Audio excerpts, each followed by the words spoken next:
Lindos casos de Chico Xavier. Ramiro Gama. Segunda parte. Lindos casos de Chico Xavier. Parte 2. 11. O entusiasmo apagado. Em fins de 1927, o Centro Espírita Luiz Gonzaga, então sediado na residência de José Cândido Xavier, que se fez presidente da instituição, estava bem frequentado. Muita gente. Muitos candidatos ao serviço da mediunidade. Muitas promessas. José era irmão do Chico e na residência dele realizavam-se as sessões públicas nas noites de segundas e sextas-feiras. Em cada reunião, ouviam-se exclamações como esta: quero ser médium psicógrafo, quero desenvolver-me na incorporação, precisamos trabalhar muito, não será interessante fundar um abrigo ou um hospital?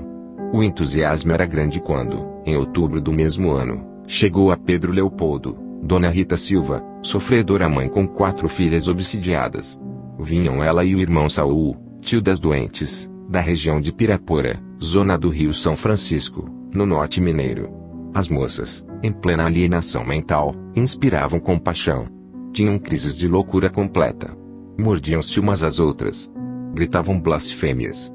Uma delas chegara acorrentada, tal a violência da perturbação de que era vítima. O espírito de Dona Maria João de Deus explicou pela mão do Chico: meus amigos, temos desejado o trabalho e o trabalho nos foi enviado por Jesus. Nossas irmãs doentes devem ser amparadas aqui no centro. A fraternidade é a luz do espiritismo. Procuremos servir com Jesus. Isso aconteceu numa noite de segunda-feira. Quando chegou a reunião da sexta, José e Chico Xavier estavam em companhia das obsidiadas sem mais ninguém. 12. A surra de Bíblia. Lutando no tratamento das irmãs obsidiadas, José e Chico Xavier gastaram alguns meses até que surgisse a cura completa. No princípio, porém, da tarefa assistencial houve uma noite em que José foi obrigado a viajar em serviço da sua profissão de celeiro. Mudara-se para Pedro Leopoldo um homem bom e rústico, de nome Manuel, que o povo dizia muito experimentado em doutrinar espíritos das trevas. O irmão do Chico não hesitou e resolveu visitá-lo, pedindo cooperação. Necessitava ausentar-se, mas o socorro às doentes não deveria ser interrompido. Seu Manuel aceitou o convite e, na hora aprazada, compareceu ao Centro Espírita Luiz Gonzaga, com uma Bíblia antiga sob o braço direito. A sessão começou eficiente e pacífica. Como de outras vezes, depois das preces e instruções de abertura, o Chico seria o médium para a doutrinação dos obsessores. Um dos espíritos amigos incorporou-se, por intermédio dele, fornecendo a precisa orientação e disse ao seu Manuel, entre outras coisas: meu amigo, quando o perseguidor infeliz apossar-se do médium, aplique o evangelho com veemência. Pois não, respondeu o diretor muito calmo, a vossa ordem será obedecida. E quando a primeira das entidades perturbadas assenhoreou o aparelho mediúnico, exigindo assistência evangelizante, seu Manuel tomou a Bíblia de grande formato e bateu, com ela, muitas vezes, sobre o crânio do Chico, exclamando, irritadiço: tome evangelho. Tome evangelho. O obsessor, sob a influência de benfeitores espirituais da casa, afastou-se, de imediato, e a sessão foi encerrada. Mas o Chico sofreu intensa torção no pescoço e esteve 6 dias de cama para curar o torcículo doloroso. E, ainda hoje, ele afirma satisfeito que será talvez das poucas pessoas do mundo que terão tomado uma surra de Bíblia. 13. Mesa de 15 cruzeiros. O Chico estava empregado na venda do senhor José Felizardo. Ganhava 60 cruzeiros por mês. Mal dava para ajudar a família. Apenas lhe sobrava, quando sobrava, meia dúzia de centavos. Uma de suas irmãs, que o auxiliava no expediente do lar, falou-lhe, certa vez, da necessidade que estavam de uma mesa para a sala de jantar, pois a que possuíam era pequena e estava velha, a pedir substituição. E alvitrou-lhe: a vizinha do lado tem uma que nos serve. Vende-a por 15 cruzeiros. Mas como a pagaremos se não possui nem me sobra esta quantia, no fim de cada mês? A vizinha, dona da mesa, soube das dificuldades do Chico e desejando ajudá-lo, propôs-lhe vender o interessonhado móvel à razão de 1 cruzeiro por mês, em 15 prestações mensais. O Chico aceitou e a mesa foi comprada. Pagou-a com sacrifício. Ficou sendo uma mesa abençoada. E foi sobre ela que, mais tarde, entendeu com Emanuel a lição do pão e dos demais alimentos, verificando em tudo a felicidade do pouco com Deus. 14. Um ensinamento que ficou. A luta ia acesa. Trabalhos. Dificuldades. Incompreensões. Chico, ao lado de José Xavier, perseverava. Uma noite, porém, experimentava enorme fadiga. E à hora da reunião, perguntava a si mesmo, valia a pena combater? Por que dedicar-se à mediunidade se Jesus já estivera no mundo e, tudo ensinando, não fora compreendido? Não seria melhor entregar a Nosso Senhor a terra com tudo o que pertence à vida dos homens? Foi então que a mãezinha desencarnada recomendou-lhe que abrisse o Novo Testamento, o que Chico fez pela primeira vez, esclarecendo-lhe que o Evangelho tem sempre uma resposta para nossas dúvidas. O filho abriu o Código Divino, ao acaso, e leu no versículo 1, do capítulo 1, dos Atos dos Apóstolos. No primeiro livro, ó Teófilo, relatei todas as coisas que Jesus começou a fazer e ensinar. A entidade carinhosa, acordando para o dever a cumprir, observou. Reparou, meu filho? Pela narração dos apóstolos, ficamos sabendo que o Evangelho relata as maravilhas que Jesus começou a fazer e a ensinar. Aprendamos a cooperar com ele, porque ainda estamos muito longe da conclusão do reino de Deus na terra que Nosso Senhor está construindo. E o ensinamento ficou, exigindo meditação. 15. A lição da súplica. Certa noite, o Chico, quebrado pelos obstáculos, orava, antes do sono, rogando a Jesus múltiplas medidas e soluções para os problemas que o apoquentavam. Mais de 40 minutos já havia empregado no petitório, quando lhe surgiu Dona Maria João de Deus, que lhe falou bondosa. Meu filho, faça suas orações, porque sem a prece não conseguimos a renovação de nossas forças espirituais. Entretanto, não será por muito falar que você será atendido. Então, como devo fazer em minhas súplicas? Perguntou o médium desapontado. Você sabe que Jesus também pede alguma coisa de nós, disse o espírito maternal. Sim, Nosso Senhor recomenda-nos humildade, paciência, fé, bom ânimo, caridade e amor ao próximo no cumprimento de nossos deveres. Pois, façamos o que Jesus nos pede e Jesus fará por nós o que lhe pedimos. Está certo. E o Chico, recebendo a lição, aprendeu que orar não é falar e mover os lábios, indefinidamente. 16. A caridade e a oração. O Centro Espírita Luiz Gonzaga ia seguindo para frente. Certa feita, alguns populares chegaram à reunião pedindo socorro para um cego acidentado. O pobre mendigo, mal guiado por um companheiro ébrio, caíra sob o viaduto da Central do Brasil, na saída de Pedro Leopoldo para Matozinhos, precipitando-se ao solo, de uma altura de 4 metros. O guia desaparecera e o cego vertia sangue pela boca. Sozinho, sem ninguém, Chico alugou pequeno pardieiro, onde o enfermo foi asilado para tratamento médico.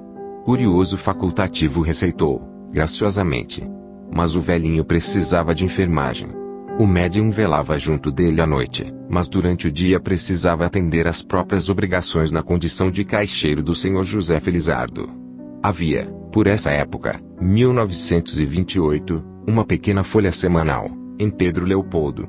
E Chico providenciou para que fosse publicada uma solicitação, rogando o concurso de alguém que pudesse prestar serviços ao cego Cecílio, durante o dia, porque à noite, ele próprio se responsabilizaria pelo doente. Alguém que pudesse ajudar. Não importava que o auxílio viesse de espíritas, católicos ou ateus.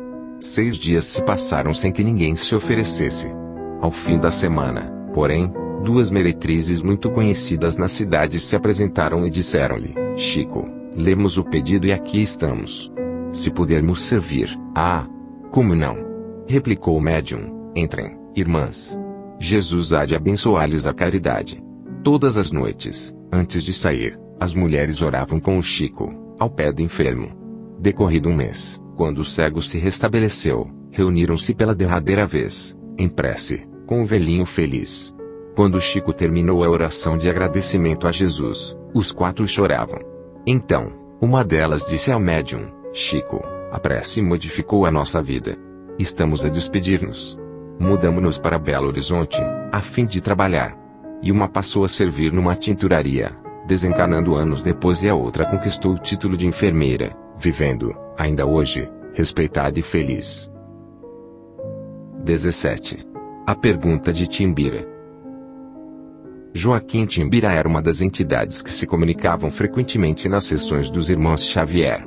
Companheiro espiritual, simples e bom, estava sempre disposto a auxiliar com a sua experiência nos trabalhos, em favor dos obsidiados. Houve uma ocasião em que apareceu uma jovem perseguida por diversas entidades da sombra e, à noite, obsessores, em falanges, tomavam-lhe a boca, derramando fel e veneno em forma de palavras. José doutrinava os visitantes conturbados.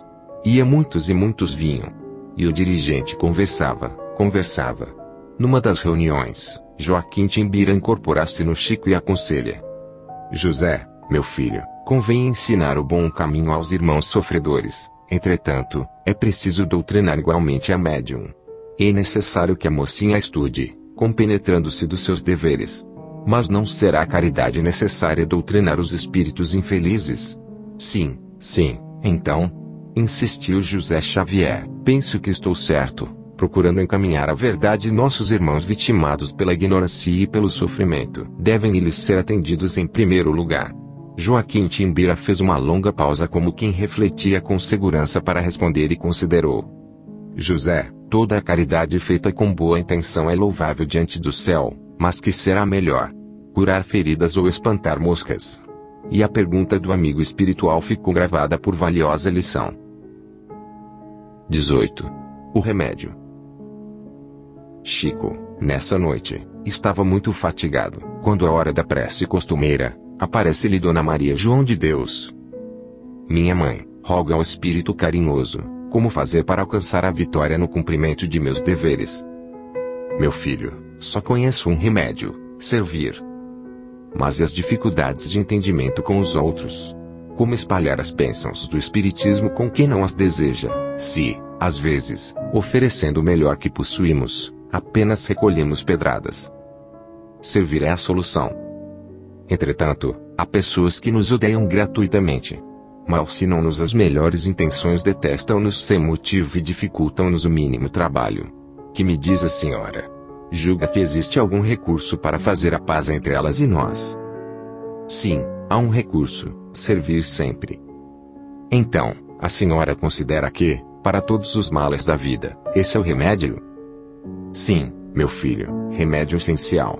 Sem que aprendamos a servir, ainda mesmo quando tenhamos boas intenções, tudo em nós será simples palavras que o mundo consome.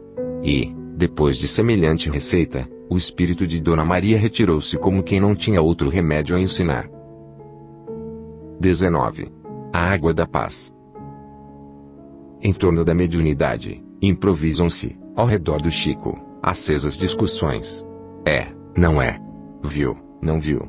E o médium sofria, por vezes, longas irritações, a fim de explicar sem ser compreendido.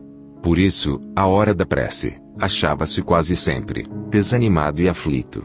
Certa feita, o espírito de Dona Maria João de Deus compareceu e aconselhou-lhe: Meu filho, para curar essas inquietações você deve usar a água da paz.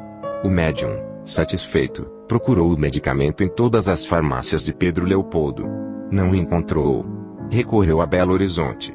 Nada. Ao fim de 2 semanas, comunicou à progenitora desencanada o fracasso da busca. Dona Maria sorriu e informou: Não precisa viajar em semelhante procura.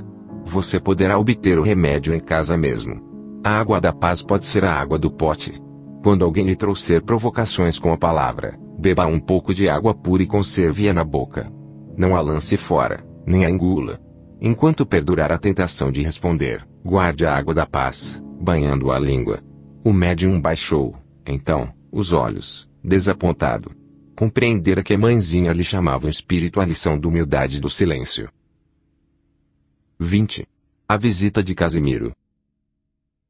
Depois do conselho de Dona Maria João de Deus com respeito à água da paz, Chico sentiu o braço visitado pela influência de um novo amigo invisível. Tomou o lápis e o visitante escreveu para ela em caracteres bem traçados e firmes: Meu amigo, se desejas paz crescente e guerra pouca, ajuda sem reclamar e aprende a calar a boca. Quem seria o comunicante? Depois de alguns momentos, o amigo espiritual identificou-se, acenando: Casimiro Cunha. Foi este o primeiro contato entre o médium e o mavioso poeta vassourense.